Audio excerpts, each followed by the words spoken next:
I'm a Mongoloid. That is what I am. We are a horde. That is what we are. That's not something to be proud of. It is something to be proud of. I have a question. Where have all the evil races gone in all these new stories? Let's talk about it.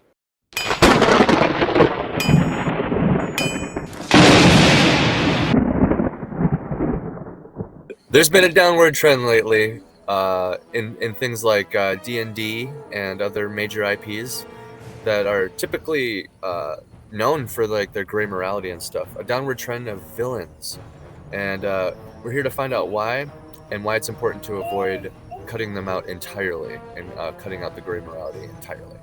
I think we can both agree that there's nothing wrong with having stories with no evil races, and in some instances that's actually preferable to have a story without any evil races in it. But like with D&D, because we're going to talk about that, it's like the biggest fantasy ongoing universe that we have as an example. It pretty much extinguished evil races, and now there's only just levels of morally gray races.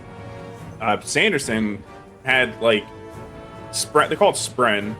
They're basically like fairies. You don't know what I'm talking about, in the Stormlight archive. And they had ones that are literally corrupted by Odium, which is like the evil god or whatever, which the way Stormlight 5 is going, I don't know even if Odium's going to be the evil one, but these corrupted Spren aren't even necessarily evil now. So it's just a trend that I see that's going on. And when you see a trend going a certain way, there's starts to become a desire for obviously the opposite. So now we have all these stories coming out with no evil races. Well, customers are going to start craving, readers are going to start craving stories where we do have those. And I think there's been a demand for that. They say this character's too bad, so we got to get rid of it to spare people's feelings. And then they say, well, people are sick of that really good character, so we don't want that either.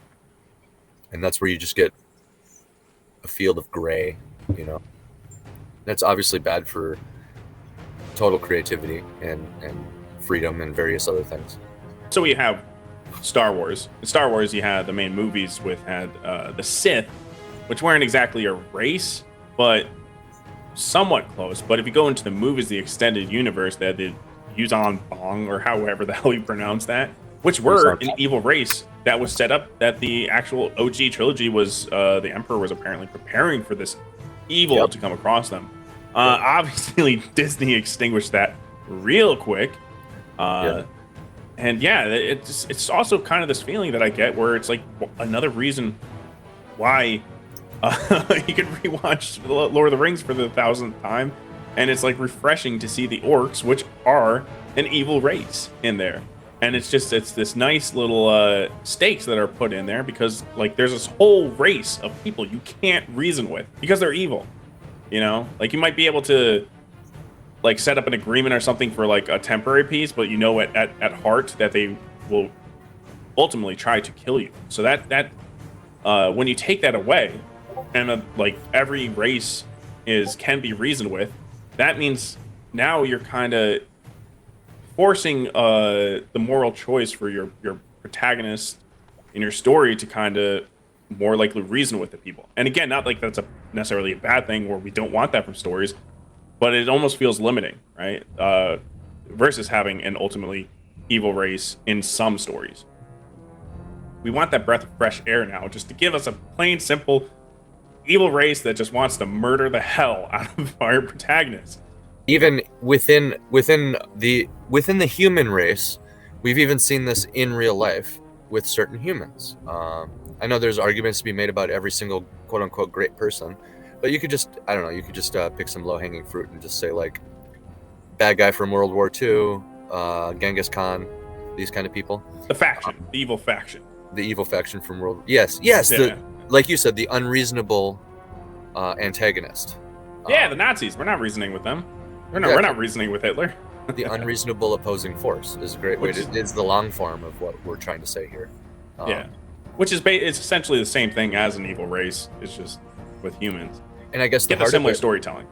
The heart of it with the D&D stuff, I think, with like kind of what we were starting to touch on earlier. Now that I think about it a little deeper, it very much is like no matter what the situation is nowadays. I mean, I know every table's different, but kind of what they're encouraging you.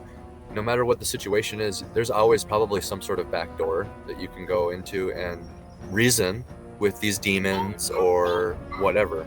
You can have the chaotic, crazy, evil demon puppy as a pet, you know. Oh, it typically feasts on human souls, but because this is D&D and there's no really evil situation and we want you to be able to do whatever you want, no matter what the power fantasy is, sure, go ahead and do that. That's not an evil act anymore, you know. Necromancy, even. There's a lot of pretty obvious examples. I have a video on that. Yeah. Mm-hmm. Go check well, out that. even in this instance, it's almost like hindering creativity in a sense where it's like, okay, how are we going to deal with this situation? Well, I can try to persuade them. I have a high persuasion points.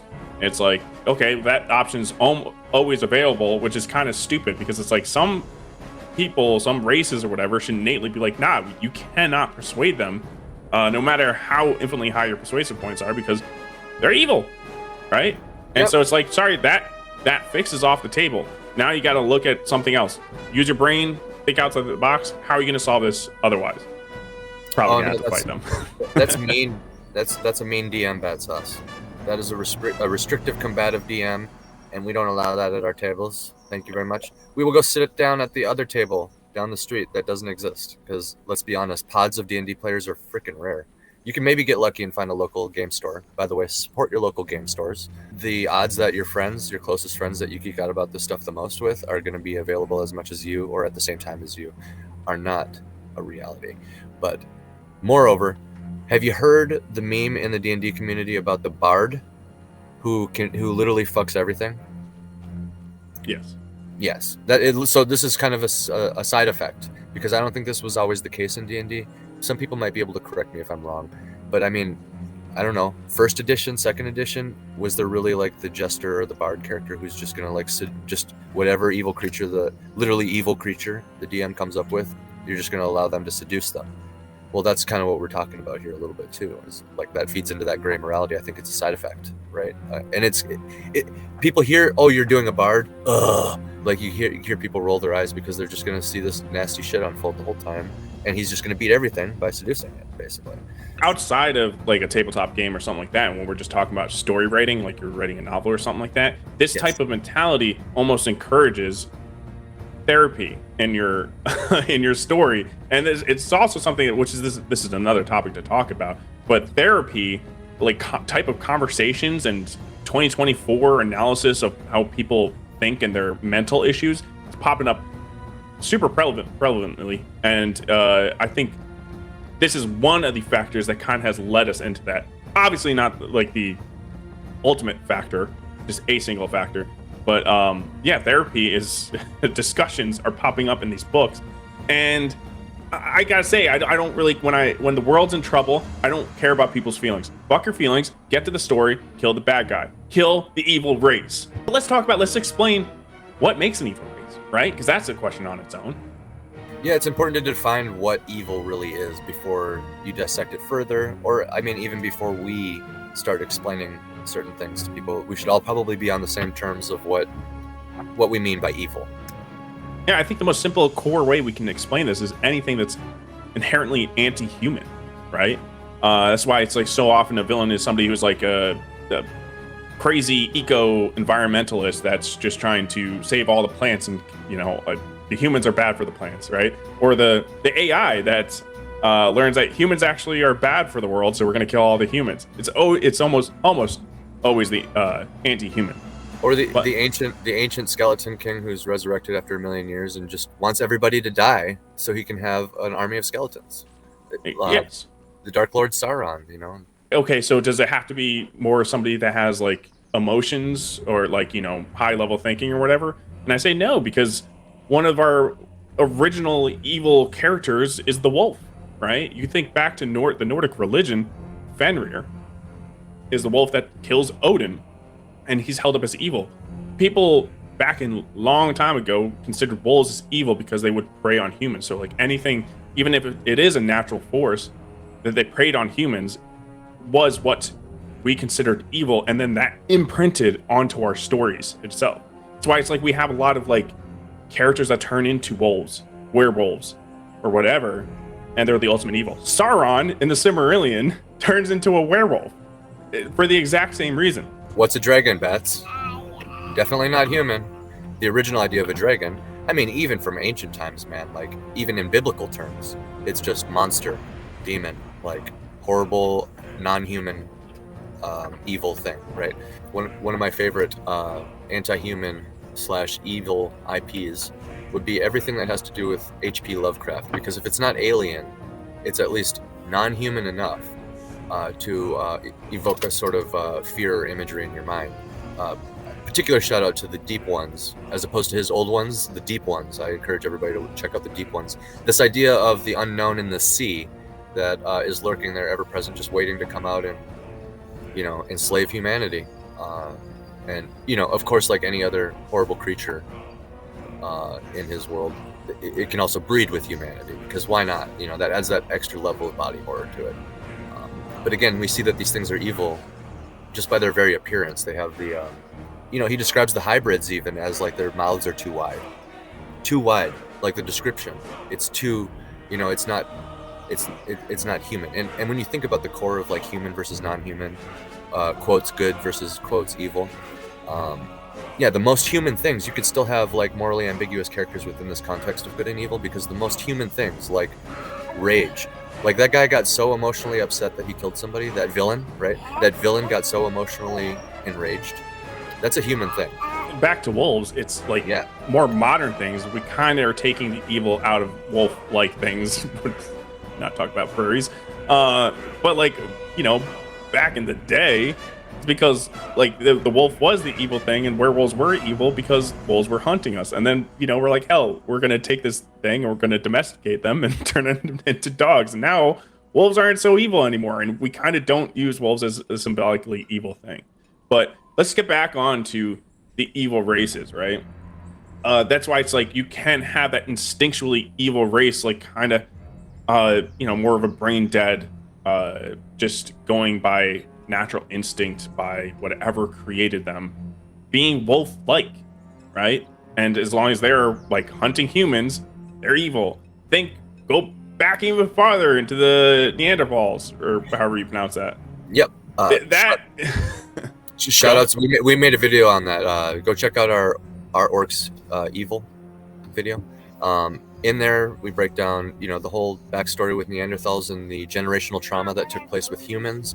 So, I mean, deep within us, that just adds to a good story. If they're like that, that just makes sense of what evil would be, is just like completely otherworldly, non-human, not, you know, and that ties into Neanderthals, because they were different enough where they wanted to eat us, like physically prey on us and eat the flesh off of our bones, but still the same enough where they could interbreed with us. So that made us twice the prey for them, almost like a farmer. Well, they say that some of the inner fears, the instinctual fears, like seeing shadows at night or whatever, derives all the way from all those years ago, going back to the Neanderthals for that exact reason. It's like they imprinted the idea of evil on us. So it's like we have our OG evil race right there.